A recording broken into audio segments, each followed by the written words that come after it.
Alav Shalom. It says in Kohelet, Smach, rejoice, young man, in your youth, and walk in the ways of your eyes. One of the ways the Yetzer Hara gets a person is he tells him, you're young, don't worry. Now is the time to build financial security. Make sure, rabota, so that you will be settled, so you will be successful, in order that you should have for your kids, how you're going to make weddings, how you're going to buy the house. You got to work. Later on, you'll have many years to enjoy, many years to sit and relax. The person works day and night to put money in his bank account, and he neglects to put merits in his heavenly account. When it's too late, he realizes time ran out. He's too old and too weak to enjoy what he worked so hard. So the guy work. He's like, I'm going to buy that Ferrari. I'm going to go and buy that house. He goes, he works, he becomes 50, 60. He already doesn't enjoy from anything. He's already too old to appreciate and to go spend the money that he wanted to go spend. There was a swindler who came to Nashal. He came to, his name was Lavan. Yeah. He invited the wealthy Abdallah to his house to conclude some business. This is the Ben Ish Chai's names that he gave. So he said, wait here while I get official papers from the office, from the government office, Lavan said. So he left.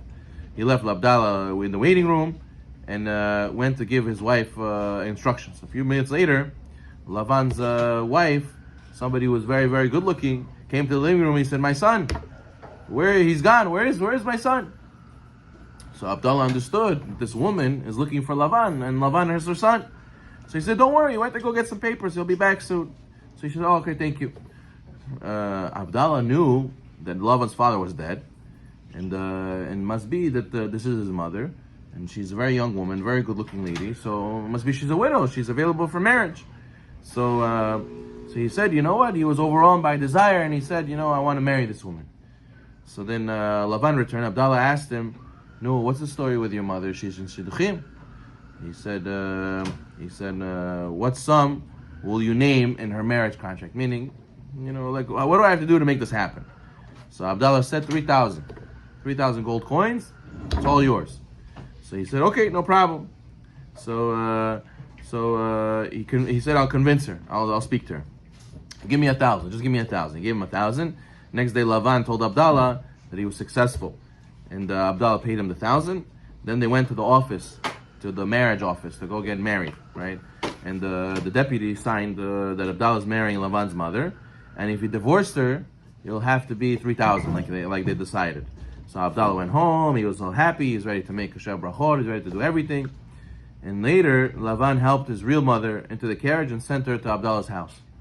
So when she enters the room, he sees a bent-over lady, 90 years old, looking like a old hag. What is this? So he gets all upset. She says, I am your wife. I am Lavan's mother. And he's like, I don't understand. You were so young yesterday. All of a sudden you became this. So then she said, fool. The woman you saw yesterday was Lavan's wife. And I am his mother. How do you think this young woman could be married to this, to be the mother of this young man? So he was so upset, and he couldn't even eat. He ordered so much food, and he had no appetite. He was so upset. And the next morning, so he realized he was deceived, and he went to Lavan. Obviously, the guy's name's Lavan, right?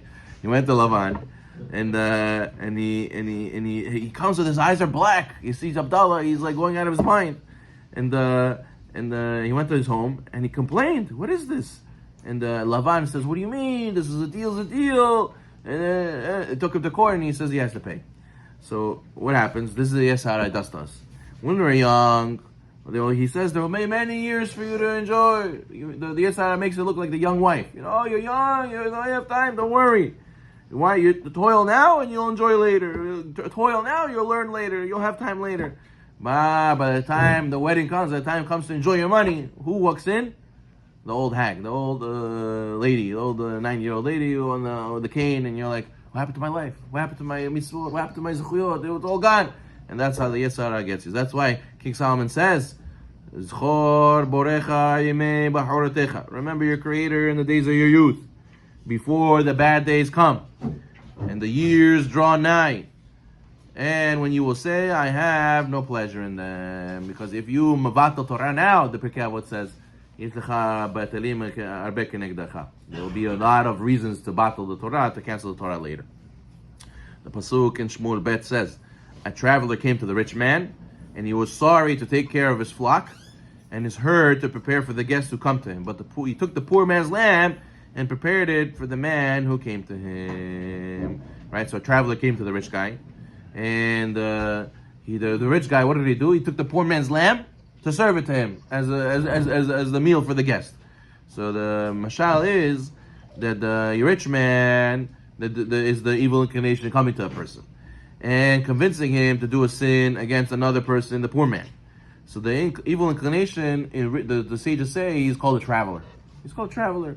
He doesn't live by you. He comes and goes. But what happens is that he starts as a traveler. Then he becomes a guest. And then he becomes the master of the house. There's 3 steps. The person has to be very careful. There's a famous mashal, right? The guy goes to the homeowner, and he says, let me buy just one tile on the wall. And he says, I'll pay you 10,000. Oh yeah, 10,000, no problem.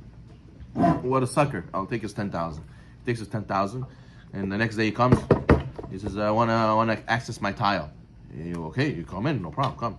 He goes and he looks at the tile on the wall. He starts putting a nail. He says, what is this? He says, what do you mean? This is my tile. I can do whatever I want. I put a nail here. What's the problem? Okay. He goes and he comes the next day. He says, what can I help you? He says, I want to access my tile. Okay, come in. He comes in. He starts hanging coats. He starts adding another nail. He says, what is this? This is my living room. What are you doing? Yeah, this is my tile. You can't tell me what to do. I'm not using any other space. I'm using my space. The next day he comes, knocks again. He hangs his bag of stinky fish. Horrible, smelliest fish ever. And he says, what is this? The house smells. He says, listen, you can't tell me what to do. I didn't do anything wrong. I'm using my tile. They had to stand outside the whole day. They couldn't even use the house. They couldn't even sleep there. Ended up he became a squatter, and they ended up getting the house. Why? Yes, Sarah, you let him be a traveler, then he becomes a guest, then he becomes the master of the house. And he says, what did I do? What did I ask you to do? A small of air here, a small of air here. And then the Gemara says, eventually he tells you, go do avodah zarah. So therefore a person has to be careful when it comes to Yes, Sarah. Don't give him even an inkling. Right? There's that guy, the poor man. He cut the rope, and the whole chandelier fell. All I did was take a small rope. What did I do? Person has to be careful. You don't know in Shamayim how much each avera is worth. Okay, we'll end over here. He says the quotes of Gemara Sechet Sotah. It says that the spies, right? They had a whole conspiracy to go and to lie about, to say lashon hara about Eretz Yisrael, make the Jewish people not want to go. But only Caleb, who prayed by his forefather's grave, and Yoshua, Moshe prayed for him, added the Yud to his name. That's why Hashem, they had Shmaya. They didn't fall into the sin. So, but the problem is they sent such a righteous man. They were all the leader of tribe leaders. How could they go and do the sin? Says the Ben Ish Hai, the spies were tricked by the Yitzhara. What did he do? He told them, the Yitzhara told them that it's a mitzvah to stay outside of Israel. Why? In the desert, what do we have? We have the man, we have Be'er Miriam, the water, the rolling stone. We have the clouds, the glory. We have tremendous Yad D'Shmaya. People believed in God like no other. It was a very high level to live. But if we would go to land Israel, then we have to till the land, and then we have to put fruits of our labor. Then there's going to be Yitzhar that we're going to think that we're the bosses and we're the ones who make the success, and there's room for lack of emunah. It's a mitzvah to stay in the desert. We're on a high spiritual level. Why would we ever want to lose that? That's what the Yisrael told them. So therefore, he said, if we're going to enter the land, then we're going to get our reward in Olam Hazeh. We're going to be able to get the reward of the land. So therefore, he says, better that we should live outside of Israel. And what? So a person says he has to be careful not to fall into the Yisara, because Yisara, the says by Yaakov and Esav, the Malach Shel Esav, the angel of Esav, it says they came. Some say he came to him as a thief, and some say he came to him as a Talmid Chacham. So you see that sometimes Yisara, he puts on a costume. Right? He puts on a suit and a jacket, and a tie, and he says, "Oh, it's a mitzvah. It's well, you sleep in. You're going to go to the next minyan. You're going to pray better. You don't learn now. Go to sleep. Wake up early tomorrow, and then you don't wake up early tomorrow. It's all these excuses the Yisrael could give you because he makes it look like a mitzvah, and that's why a person has to pray like Halev, and a person has to have a connected tzaddik like Moshe in order to be able not to fall into this trap of the Yisrael that he'll come to you like a mitzvah. In the beginning, all he has to do is tell you, come to Avera. But then when you grow more and become more religious, now Yisrael also has to become religious. He also has to come and give you logics and proofs from the Gemara why you're allowed to do this Avera. You need Siyat Dishmaya not to listen. Baruch Ta'olam.